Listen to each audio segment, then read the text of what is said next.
The views of the host do not necessarily equate the views of the guests, or vice versa. This podcast is not intended to act as a clinical diagnosis or an authoritative halachic source. Any questions regarding treatment should be directed to your clinician, and any halachic questions should be addressed to your local Orthodox rabbi. We also encourage you to like, share, subscribe, comment, and rate our podcast on iHeartRadio, Amazon Music, Spotify, and YouTube. Your support helps increase visibility and allows us to reach more listeners who can benefit from our wonderful guest speakers. This is Rabbi Ben-Zion Schaefer of the Shmooze.com. Jewish adulting is about shining a light on parts of ourselves in order to do Avodas Hashem with all the tools and resources at our disposal. It is an honor and a privilege to have every day to further refine our character and grow closer to Hashem. Take advantage of these opportunities before it's too late. Hello, everybody. This is your host of the Jewish Adulting Podcast, Chadva Rose. I'm here tonight with Rina Thav. Rina is a writer, a wife, and a mother to 3 children and 4 stepchildren. She's currently living in a dream, planning retreats on a Jewish farm. She grew up in South Carolina, converted to Judaism in 2011 in Baltimore, and has grown from the challenges of divorce, abuse, parenting issues, and more. Her main goals are to take good care of her kids, master emunah, and live up to the name Rina, which means joy. Rina, welcome to the podcast. Thank you so much. For those of you on the podcast don't know this, but I totally messed up the intro when we first started. So this is our take 2, but that's okay because we're all just works in progress. That's the whole thing about this podcast. We're just works in progress. So I wanted to start. One of the reasons that I invited you onto this podcast is I think that I heard your story or some of your story many years ago, maybe 15 years ago. Oh, wow. And if I'm trying to think back, it was definitely more than 10 years ago. So between 10 and 15 years ago, I heard your story. And I remember thinking that's a cool story. And then when I was looking for people to talk, I said, I wonder if I could get the rest of Rina's story out of her and she could refresh my memory and maybe we could learn from her journey towards, where you are today. And I know that you have an interesting story. So I think that we should start from the beginning because many people know you and many people don't know you. So can you basically tell us a little bit about yourself? We know that you grew up in South Carolina, and tell me about what was going on that led up to this idea of conversion. What was that experience that something happened? I mean, usually when there's a conversion, there's usually a story of how people got to this place. Yeah. So can you walk us through Sure. some of your background and get us to that place? Tell us your First journey. of all, I want to say a lot of people know me as Rina Bethea. That's how I came into the Baltimore community, and I've remarried since then to Thav, but I'm Rina Bethea, for those of you who know that name. Okay. But Thank you. You're welcome. I grew up in the Bible Belt, South Carolina, Christian capital of the world, basically. And I always say, I grew up religious. It was just a different religion. I went to Christian schools, basically the Beis Yaakov for Christian girls. I had to have a dress code with my dresses below the knee. We couldn't touch boys either. It was very similar in many ways to an Orthodox upbringing. It was just Christian. So I grew up in these schools being taught the Bible, and a lot of the Bible didn't make sense, right? The quote unquote Old Testament did not make sense. It was old and it was outdated and it was for back then. It was just like a history book kind of. But with that said, I was a single girl, maybe 22 years old, and I went to a Christian women's conference and there was a speaker there. Her name was Dottie Schmidt.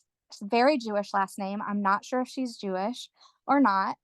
But she was a Christian speaker and she spoke about Israel for a millisecond. And it wasn't the main topic of her talk, but it hit me like a force from heaven. Like she was talking about the role of Israel in the unfolding of end times events, and like Christianity is all about like what's going to happen at the end of the world, you know. Right. And I was very interested in that topic, and she talked about Israel, and I had some exposure to Israel just being in the Christian world, you know, like we had visited the Holocaust Museum on an 8th grade trip. Like we had heard about, you know, the crisis in the Middle East and things like that. But in that moment, hearing her speak about Israel, it just came over me that the people of my Bible are still on this earth. And I was like, I've got to find them. They've got to know more about this book than we do because it's theirs. So I've got to find these people. And I also, like, this is going to sound a little kooky, and I'm not really like a kooky person so much, but I had this vision of myself wearing a headscarf. And this was like right after 2001, like September 11th had happened, and we're like at war with Afghanistan and all this. And my only association for people covering their hair was like missionaries who went to Afghanistan. They had to cover their hair. So I'm like, oh, maybe I'm going to be a missionary to Afghanistan. So I had this weird experience that I still like don't understand these types of spiritual experiences. I think they're very rare and weird. But I had it, so I can't argue my It own happened. experience. You know what I mean? Right. So from there I went home, and I was still living in South Carolina, and I just like felt like, okay, I have to find the Jews. Where are they? And I Right. went to Not in South Carolina. there's not a whole lot of them there. But there are some. But I originally just went to Barnes and Nobles, and I went to the section on like Jewish books, and I found like Judaism for Dummies, Judaism 101, Jewish symbolism, like all these like very basic books about Judaism. And then I also happened to find, I was like, I learned that they go to synagogue or whatever. And I happened to like Google, I knew that I was living in Columbia, South Carolina, and I had a business work trip to Charleston. And I had somehow heard that there was a Jewish community in Charleston. So I'm like looking up Jewish synagogues in Charleston. I happen to find like the oldest synagogue in America is in Charleston. I'm like, oh, I'm gonna go there. And it was like Friday night. I'm like, why is it Friday night? I thought Shabbat was Saturday. Like I knew just enough to be dangerous, but I didn't know that it started Friday night, you know. So I went to this synagogue, and I felt very uncomfortable, very out of place. I had no clue what was going on. I didn't want anybody to talk to me, ask me questions. I felt like I was like like a spy almost. Like I'm a Christian girl who doesn't belong here, and they're gonna find me out and kick me out. Like I just Especially because not... you have, for people who don't know Rina, she's like, don't you have like blue eyes, blonde hair? Yeah. Like, I mean, you're I have very light brown Aryan hair. looking. Yeah. Yeah. So, I mean, and I didn't even know that. I just knew that I felt like they would just like smell it on me. Like she doesn't know what she's doing. Like, and this man asked me like to stay for a tish or something they were having. I'm like, no, I have to leave. I have to go.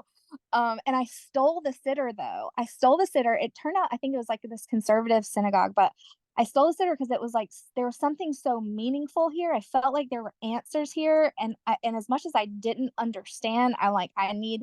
So I remember I stole the sitter, and later, like many years later, I ended up like giving a donation to that shul to like pay back the sitter, but I still kept it because I wanted it as a souvenir. It's like so silly, but I was on this like journey. I don't know. And from there, then I decided I was gonna make a Hanukkah party for my Christian friends. And that was actually how I sort of met my first husband. Was um I was inviting people from our church to, which we had a very big church, like 500 probably members. And I was inviting people from our singles group at church to come to my Hanukkah party. And I'd invited my ex-husband's father, and he was like, invite my son. So I invited Israel, my ex-husband, to this Hanukkah party, and that's how we kind of met. And it was just, you know, I had this desire and this like thirst for knowledge about Judaism, and I was just like kind of then wanting to share it with other people. Like weirdly, like I learned about Hanukkah. Did you guys know that, you know, Jesus celebrated Hanukkah in the New Testament, which is a true fact, by the way. So I was still very much in Christianity, but like I wanted to learn like the Jewish roots of Christianity. Right. So that was the beginning of things. Right. And what was the reaction like from, let's say, the church leaders or your parents or your family?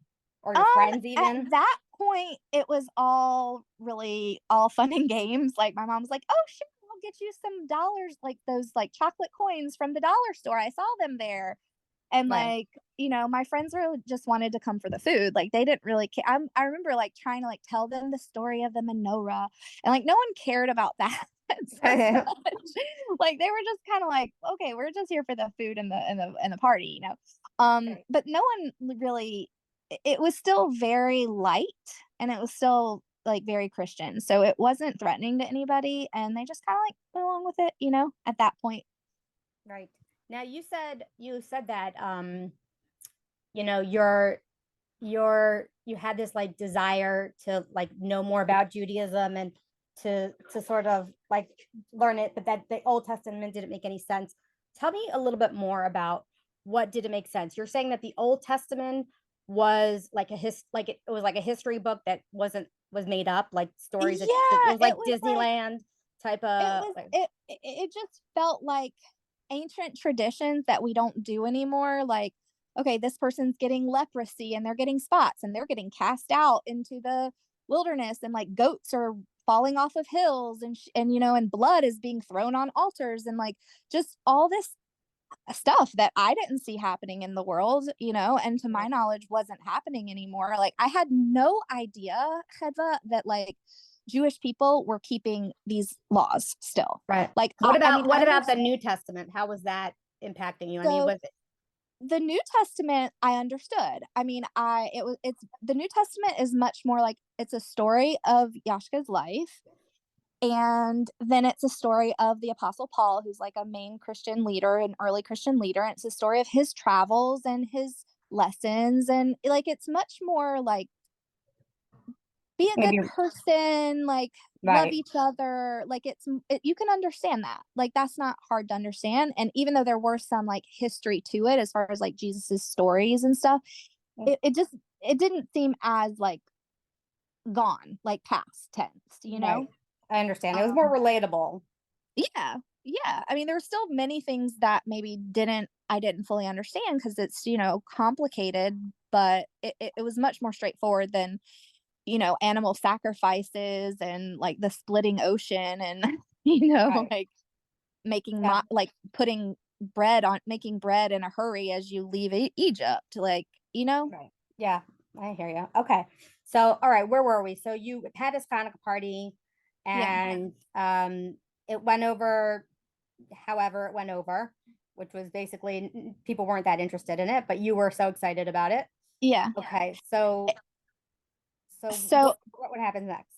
So from there, it happened to be that my ex-husband Israel, he was also kind of he had his own questions, and it turned out like he had grown up on military bases, and it's hard for me to tell my story without his story. So even though we're not together anymore, it's like his story is part of my story. So he had always asked in like Sunday school. He had seen like on the wall a chart of the religions, the major religions of the world, like Judaism, Christianity, and Islam, or like the main.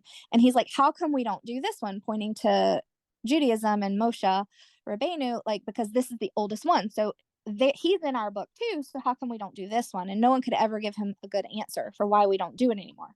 Right. Most of the time the Christian answer is just, well, Jesus did away with all that. Like that's Yes. the short Christian answer, but it doesn't fully make sense because Jesus allegedly did all of those kept the law too, allegedly. Right. Like I don't Right. know. Right. Okay. Well, um apparently he kept Hanukkah, which is something I didn't know before. So here we yeah. go. Yeah. So the two of us connected on that, like intellectually, and like talked about it a good bit, and ends up like we get engaged and married, and that's a different story. But we moved to a little town in Oklahoma where he had been born, actually. And we met this woman there who was like, come to my house for Friday night dinner. I'm learning a lot about the Bible. Like it was very, and we were kind of like starving artist type young married couple with like no money, so we heard like free dinner. And Mm, so we went to her house, and it turns out that she was kind of like a Jews for Jesus person. Like she wasn't Jewish, but she was doing all these Jewish traditions. Like she lit Shabbos candles, and she made challah, and they had like grape juice, and she even like covered her hair. And she told us that Shabbat is on the seventh day, and it starts and the day starts in the night, and so she taught us like so much, and she was very, very smart woman, very like a great educator. And so she would tell us all the stuff that she had learned and what she was doing. And it was very interesting because it was the first time where I was seeing all these things like come to life. Like, it was my first experience of anyone keeping Shabbos, like, at all. I mean, beyond that, I guess that one Friday night at that synagogue in Charleston, like, and I didn't see much there. I only saw their service. So I was seeing her light Shabbos candles and make challah and like talk about, even kosher. Like, she kept quote unquote biblical kosher, which was meaning that they didn't like um eat like shellfish and pork and stuff. Um, so anyway, it was just like, whoa, someone's actually doing this. This is amazing. Like, and from there, we ended up finding um a quote unquote messianic synagogue in Dallas. We were moving to Dallas, and there was like a very large Jews for Jesus synagogue, I'll call it, where they did even more stuff. Like, they did a lot of the Jewish prayers in Hebrew. They also kept biblical kosher, and like we were there for 3 years learning there, and they were a mixture of Jewish people and Christian people. Everyone was Christian, but there were Jewish Christians and like Gentile Christians. And so it was a very fascinating experience, until it wasn't, because I was during that time still trying to figure out what I believed, because I had also met this other woman there who I wrote an article on my blog at one time called, my Jewish conversion story and 4 women's tables. And it was just talking about how like the influence of different women on my story. And one of the women was this lady who was at this Messianic synagogue, but she had kind of left. Her husband was still there, but she had found a real quote unquote Orthodox rabbi to learn with. And she was learning with him. And in that process, she began to see a lot of problems with the Christian Jewish synagogue church thing. And so she had invited us for Shabbat meal at her house. And like, she did a whole lot more. She's like, do you know the Orthodox don't, they turn their lights off on their fridge on Shabbat so that the lights don't turn on and off, and they have their lights on timers, and they don't tear toilet paper, and like all this stuff that I found really weird and extreme and had no interest in. I was just like, okay, I like to tear my toilet paper. Like, I had no idea, or like that type of like halacha stuff never drew me in. Like, that's not what made me convert to Judaism. It was more just at that point, I was like, well, asking her questions about the New Testament and like, how does it fit in? And what do you think about this? And I just remember she would say like, they made it all up, Rina. Well, my name was Summer at the time. They made it all up. They made it all up. I'm like, no, they can't make it all up. Like, it had to have came from somewhere. Like, there is some historical like truth here. Like, there has to be. But then I started diving into it, and I had a hard time finding like continuity in the Christian story of like the gap between Jesus's life and the time when the books about his life were written was very large. And there's a lot of discrepancies about who wrote the books. And, I remember learning in Dallas with a Jewish rabbi, and he was like, yeah, these are our leaders going back to, Moshe Rabbeinu, and he gave it to Yehoshua, and he gave it to him, and he gave it to him. And it was just like an unbroken line of continuity from Moshe Rabbeinu of like who the Jewish leaders were and who had written all the books. And like, there was just more concreteness, if that's a word. Whereas in Christianity, there's not that. There's a lot of uncertainty and gaps of who wrote the books, and where does Christmas come from, and like Christmas isn't even in the Bible. Like, how did that happen? And like, there's just all these tons of questions started coming up for me. And I remember praying, like, I had always like kind of asked myself, if I had been born Muslim, let's say, would I have ever found the truth of Christianity? Because to me at that time, Christianity was truth. And so now I'm having to like ask myself, what if the truth that I grew up with isn't the truth. Like, and I was really just praying, like, God, like, whatever the truth is, like, I want to know, and I can take it. Like, I can take it. Just let me know what it is, you know? Yeah. And I got into, oh, what's that guy's name? There's like, Toby there's Singer? and yes, thank you. How I did you love know? him. That's exactly who. I'm hoping to get him on the podcast, but Okay, I hope you do too. So I got into listening to his stuff, and he like blew my mind, but I still wasn't. I could see his perspective, but I could also see the Christian perspective, and that's a big thing about my personality. Like, I'm one where I will always play the devil's advocate, and I can always see both sides. And I can, if you're gonna play one side, I'll play the other side, just because I don't want to land on your side just because. Like, I want to kind of see both sides, and I really could on a lot of these complicated biblical passages that Christians use to, and from the Old Testament to or from Tanakh to justify Christianity. I could see, okay, I could see them, that could mean that. And then from Tovia Singer, I'm like, oh, I could see that could mean that, you know? And it wasn't, and I was still just like, listen, the only thing I can really trust is this book, and I'm just going to read it until something clicks for me. And something clicked, and it was in Ezekiel. There's like, Ezekiel's talking about the third temple that will be built, which obviously hasn't been built yet. There's only been 2 temples historically that have been built so far. And he was talking about the third one, and he was talking about the prince who would come. And I interpreted that to be Mashiach, which Christians would interpret to be Jesus, or the second coming of Jesus. And I was like, okay, here we go. Like, what is he going to say about this? And he was talking about the prince who will come offering sacrifices, animal sacrifices for himself and his sins and his children's sins. And I'm like, hold us up a second. This cannot be Jesus, because according to Christianity, Jesus doesn't have sins. He wouldn't, and according to Christianity, animal sacrifices are over forever. So this passage in Ezekiel, I think it was like 35 or 45, or like in that range, sealed the deal for me that like Christianity, as far as what's coming, it is not it. Like, the Mashiach is not going to be Yashka. Like, it's just not. And that kind of threw a huge wrench into our life, because now I'm in this, remember, I'm in this like Christian synagogue, basically, for lack of a better word. And they for sure believe that Yashka is the Messiah, and he's coming back, and and that he's God in the flesh, which I did not believe that anymore.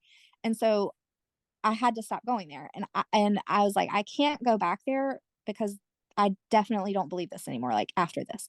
And so that was a hard like stop on that, and a turning point. And then we met um we met another Orthodox rabbi, who was starting a conversion program. And I did not also want to convert. I was like, no, I just want to be no religion for a while. Like, I'm not right. so eager to jump from one religion to another. Like, I just want to like simmer for a minute. And so, but my husband at the time, Yisrael, he was like, he would learn anything and he would do it. Like, he learned about the taping the fridge light, and he would come home and our fridge light would be taped, like he learned about praying, like wearing tzitzit, and he would start wearing them. Like every little halacha thing, like he really grasped onto that and was doing all that stuff. I was more just like, okay, so now I know that Jesus is not the Messiah, and that Christianity is got some major, major flaws. And what am I going to do with that? I don't know yet. And so Rabbi Yogi Robkin, who actually this is kind of a cute like connection. His wife, Shifra, is a Nudel who actually grew up with my current husband as a next door neighbor. Like, they grew up kind of like cousins, next door neighbors. And this was the rabbi who was very influential in my conversion. I remember him saying, like, just learn. And my name was Summer at the time. He's like, just learn. You don't have to convert. You're clearly on this path. Just learn. You could learn. There's no pressure. You just can learn. And it's interesting because like they're supposed to reject you, like they're supposed to like push you away. And I did have some experiences of that, but not from him. Like, he was very much like, no, just learn. You're fine. Just go on and learn. Which I'm thankful for. So we kept learning, and eventually I had another conversation with him after we had moved to Baltimore, and I was like, we were having to transfer our conversion, quote unquote. Like basically he couldn't help us anymore because he was in a different city. So he was trying to find like someone who could help supervise it. And he's like, so how are you feeling? Like, are you wanting to convert? Like, what's happening? And I just remember saying, like, I just don't think that I can keep all this perfectly. And he literally laughed. And he was like, do you think any of us keep all this perfectly? I'm like, yeah, isn't that the point? Like, I thought that we're supposed to keep it perfectly. And he's like, what do you think Yom Kippur is for? Like, what do you think we do tshuva for? Like, no, none of us are keeping it perfectly. Which, hold on a second, my kids are screaming outside the door. So I'm just going to close it and hope that they're okay. Basically, so that was the turning point for me when I realized, like, oh, I don't have to keep this perfectly, because I did take it very seriously, like the commitment to become Jewish and to take on all the mitzvahs, right? Because like you're obligated. You're obligating yourself. And I thought that meant that you better not mess up. Right. And so that gave me a lot of freedom when he said that. Like I was like, oh yeah, wait, oh, there's still forgiveness. Even in Judaism, there's still, humanity and forgiveness and, Shuva or whatever. So that kind of like was my final piece where I was able to be like, okay, I want to do it. So we did. In 2011, we converted in Baltimore with an Orthodox based in, and I don't know what else you want to know about that. Okay, well then this is a perfect time for me to interject with a question. Okay. So there's a few things that I'm thinking about. This is like a really nice story about, taking on, becoming from and learning more, and the evolution of, from conservative to orthodoxy. But when you had doubts, it sounds like one of your doubts was that you wanted to keep it 100% perfectly and you weren't sure that you were going to be able to do that. Did you have any other doubts or challenges during the conversion process that you faced that that you had to overcome? I think a very big one was the fact of not being able to eat in my mom's home. I was like, this is going to, like, my mom and I have a wonderful relationship, and the thought of like not being able to eat in her home and how offended she would be about that and how sad I would be about that, like that was a very hard thing. And I remember speaking to Rabbi Yogi about that also, and he was like, listen, there's ways to do it, and whatever there's ways to eat in her home and still keep kosher. Like obviously things have to be different and we have to change, but there's ways to do it. And he said, whatever your relationship is before your conversion, the conversion is just going to highlight it, is just going to show you what the relationship really is. And I've definitely seen that. I mean, now my mom, oh my God, it's very touching to me, because like now my mom, she'll go and like she knows how to look for a hechsher, and she knows which hechshers she can't have and we can't have, and she'll go and she'll buy like tons of kosher food and like put it in laundry baskets on her dryer so that it's like set apart so my kids know what's allowed to eat. Like she'll buy us like paper plates, and she bought us a whole set of dishes to keep under the bed at her house so that I can cook, and she'll like self-clean her oven. Like she's gone above and beyond for us. Like I had to tell her that I couldn't go to my grandpa's funeral, her father's funeral. And that was like the most heartbreaking moment that I've had as a convert, to have to kind of like reject my family in that way, because it was going to be in a church. Right. And she was livid. Like she's like, you've joined a cult. Like, and I don't blame her, honestly. Like it's awful. It's really awful that I couldn't go to my own grandfather's funeral. But I had asked the rabbi and he had said no. And so I was trying to stand by that. And she was so mad at me that she wouldn't let us stay in her house when we came for the funeral. She's like, no, you have to stay someone else's house. I can't even handle this right now. But even in that, in her most like painful place, she like made us a kosher goodie bag at the funeral. Like we had to wait outside in the car. We were going to go to the graveside, but we couldn't come in the church for the funeral. And she like made us a kosher goodie bag of like snacks for waiting in the car, even in her like most furious moment. So like I have to give her like a huge amount of gratitude and like props for that. Like she's an amazing person, but that was a fear, just how it was going to separate me from my family. Cause I don't know if some converts like are running from their family. I never felt like that. Like I love my family. And I still, you know, have close relationships with them, even though I'm kind of far away from them in a different state. But that was a hard thing that I was worried about. That now is okay. I mean, my mom just actually came into town today for my stepdaughter's wedding, and she's spending the week with us, and like we're good. Thank God. Okay. So that's really that. I mean, I think that's a pretty common thing, that family dynamics tend to shift sometimes, and you know that's something that a lot of converts I think have to struggle with. But let me ask you something. Before you converted, did you have any expectations about Judaism? Like Judaism would solve a problem or meet some sort of need, like, and how did those expectations live up? Yeah. Okay, so two things come to mind. One is I had a very idealistic perspective of Jewish people. Like I saw the Orthodox people especially as being very wholesome, having perfect families. You know, their kids are wearing matching outfits and their houses are clean and they are just doing the right thing by each other. And it was a very naive view that I have since totally had shattered, basically.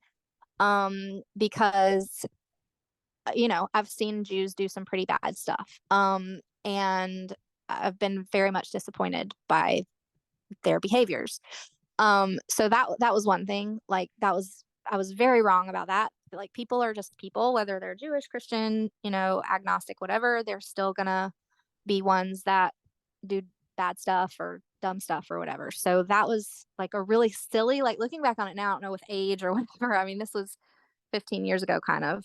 So I was much younger and now I guess have more of the jaded views of adulthood, but that was one. And then the other um wait, remind me the question so that I could poke my brain again.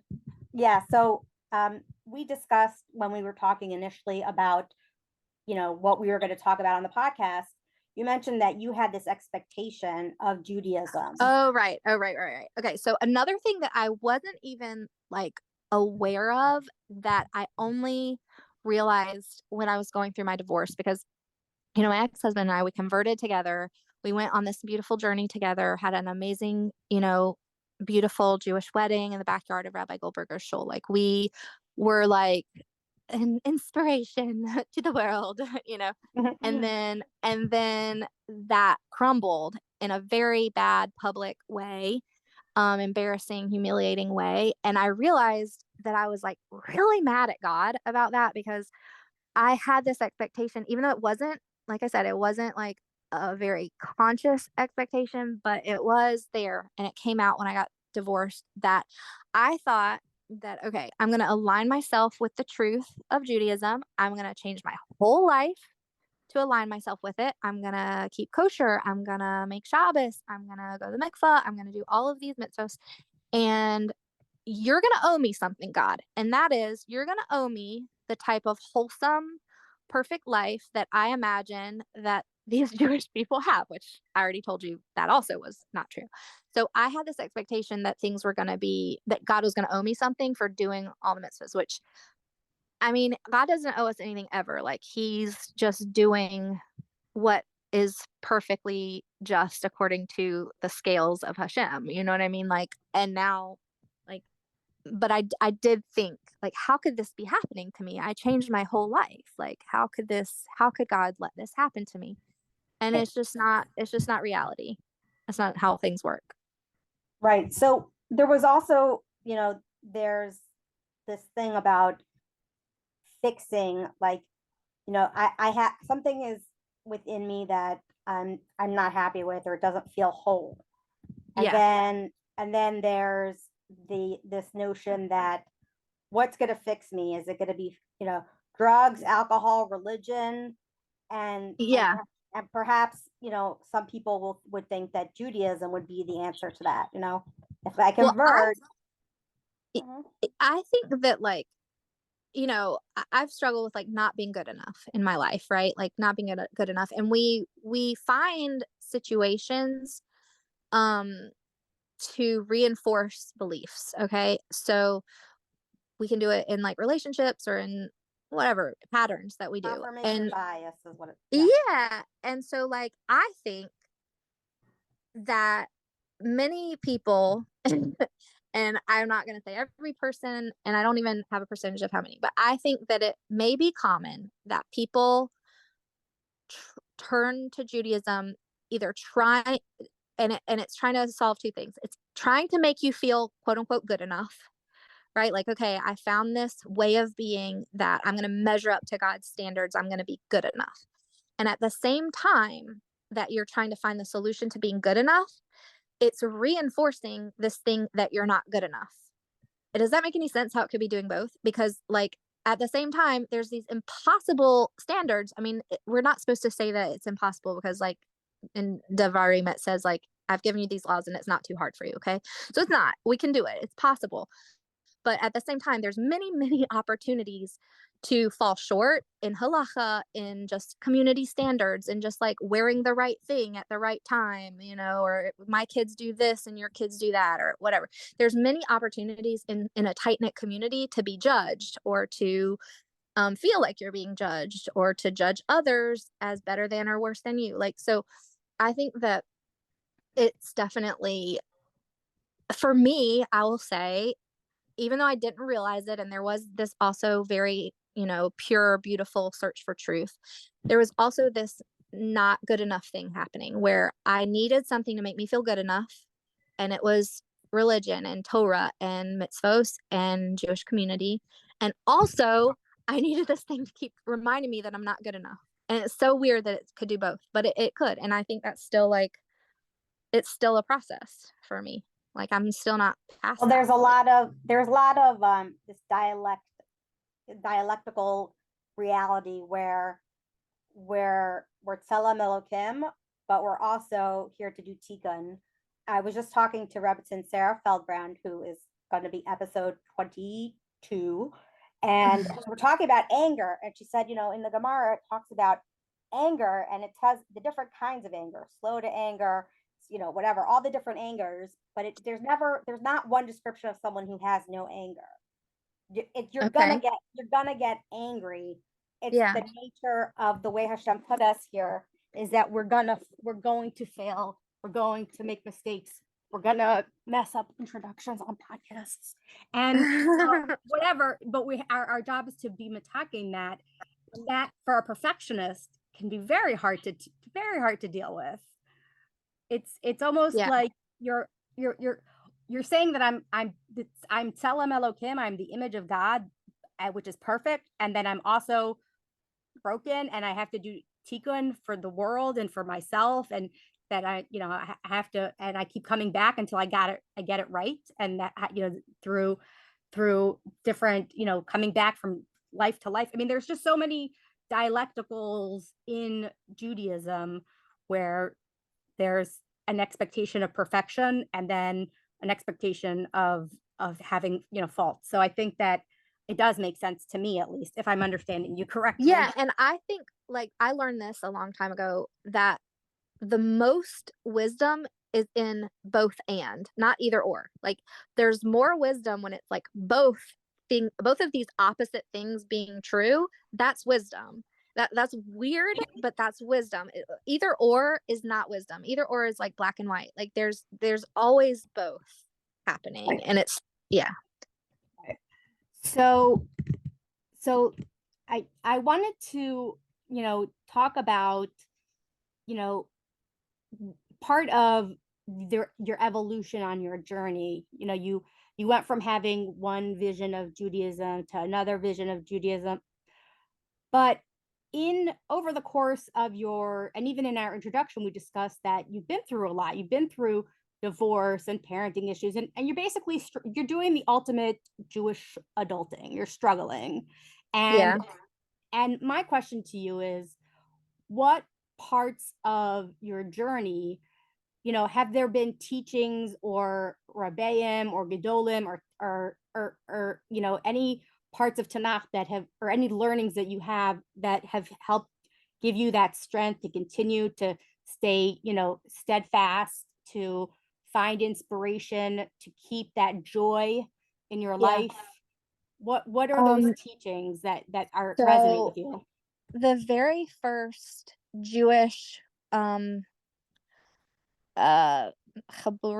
I don't know, like there was a book study in Dallas when we were living in Dallas, and it was on the Garden of Emunah, and by Rabbi Arush, and he's Breslev, and that book was my introduction to Judaism, really more so than anything else. And I'm very thankful for that, because there's, number one, there's a lot of similarities between that and Christianity, because it's all about faith, emunah, right? And so it was kind of like an easy transition for me. And also, there's so much beauty in what Rabbi Arush teaches, and so much power in it, that to have that be my like intro to the Orthodox community is a little unusual. I don't think everybody gets that beautiful of an intro. So from the very beginning, that book, I would say, like, of any Jewish book, I cling to even still. And I've like really kind of dived into Rabbi Nachman a lot, and there's so much of what he teaches that I do not understand at all.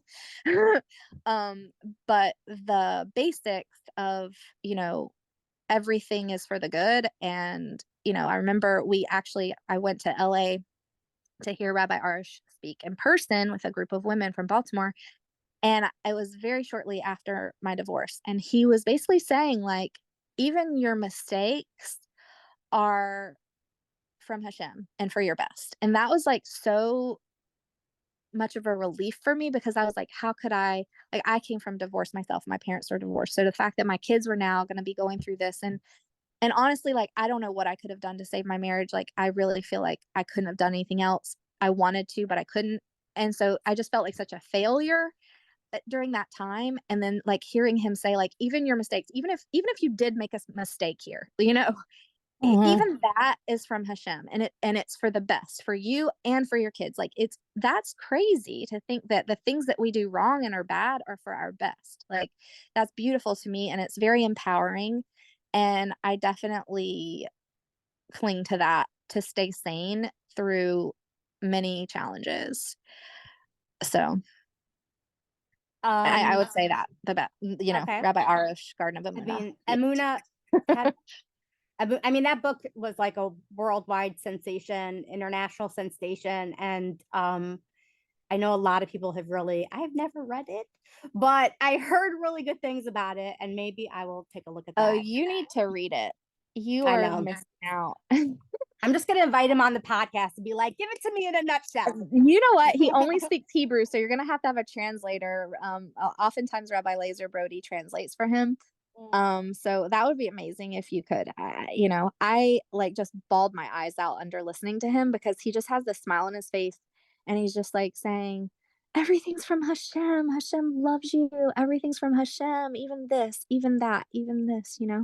And it's like it's a painful thing too, that I've also struggled with, like, how does that work? I mean, that's also like maybe a different conversation, but like, how come, why did God have to set it up like that, where like even these bad challenges are for our best? Why couldn't it all just be dandelions? But it is like, if I can come back to that Hashem is still loving me, Hashem's still in charge, and this is for my best and my kids' best.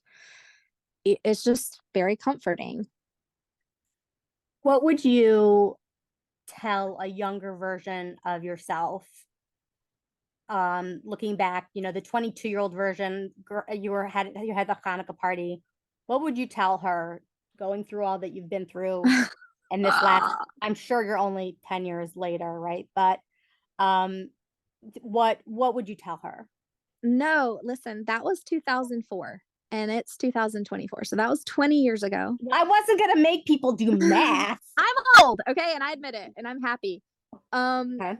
I I would tell my younger self very many encouraging words about my younger self, because like my younger self was very self-doubting and like a perfectionist for sure, and wanting to measure up and wanting to prove myself, and you know, um never sure if I was doing things right, in motherhood or in marriage or in religion for any, I was just very, and I mean, maybe I still am that, but I would just say, you're really awesome and you're really smart and you're really, you know, resilient. And like, I would just kind of like bathe her with affirmations, honestly, because Oh, yeah, no, for real, because I mean, she needed it like a lot. I know, but Um, what's beautiful about it is not only did she need it, but you believe it now, which is such a special place to be,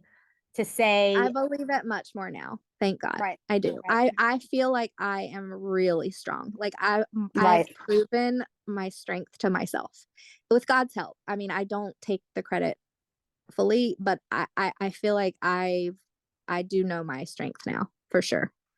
Wow, that's beautiful. Is there any part of your story or any message that you want to give that we haven't covered yet before I let you go back to your family and your life? I don't know. I mean, there's like I have 1,000 stories to tell really, but we don't have time for that. So this is a good one. I mean, it's kind of my conversion, my Judaism timeline, So Right. I don't know. Like there's other stories to be told, and maybe one day I hope that I will write about them more. I go off and on with my writing. I just brought my blog back, Rina Means Joy. Um Right. in You did honor that in honor. Yeah. Tell me about that. Yeah, so okay, I don't know if I can without crying, seriously. Um my friend, sorry gosh, my friend Rena Barron passed away a little over a month ago. She was a beautiful, beautiful soul in shining light in Baltimore, and a good friend. And I had shut my blog down because of like a lot of court stuff, custody stuff, dirty, messy things that I didn't want my personal thoughts to be able to be used against me, basically. And whenever Rena passed away, I just felt like this responsibility having her name, and I'm like, I have to do something. And the only thing I'm really like, I mean, I'm good at a lot of things. I shouldn't say the only thing I'm good at, but the thing that I feel like is like my superpower is writing. And like, okay, I can bring back, now court stuff is over. I'm going to bring back my blog, in honor of Rena, because it was named Rena Means Joy. So I did. So I basically brought it back to life. And I don't know how often I'll write on it. I don't really make too many commitments on that because I'm like a busy person. And also I have to be in the mood or have a message to say in order to write on it. So not making any, but I did bring it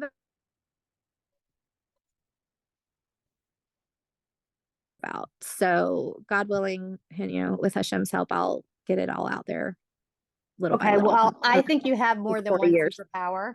I think you have more than one Well, superpower. thank you.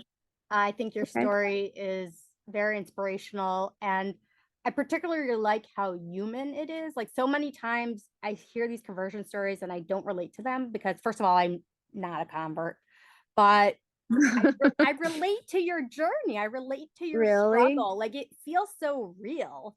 It feels so Yeah. like, I'm not just, I don't want to lose my family, and I don't cutting toilet paper. I'm not really interested. But then again, I'm a perfectionist, so then I do want to cut toilet paper. Like so normal. Yeah. It's like what I would. It's what I would think. I think if I was ever in that position, but what do I know? But I happen to think that that's one of the reasons I liked your story. And I remember thinking, I think this will be good for my podcast. I really hope my audience enjoys it. I know I did, and I really want to thank you for your time. Thank you for And letting me ramble and share my yes, thoughts. I hope you'll share it with your podcast, with your bloggers or your Yeah, whatever blogosphere, whatever they call it. right.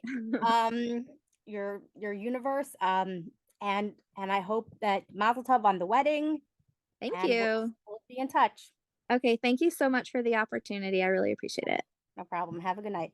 Okay, bye.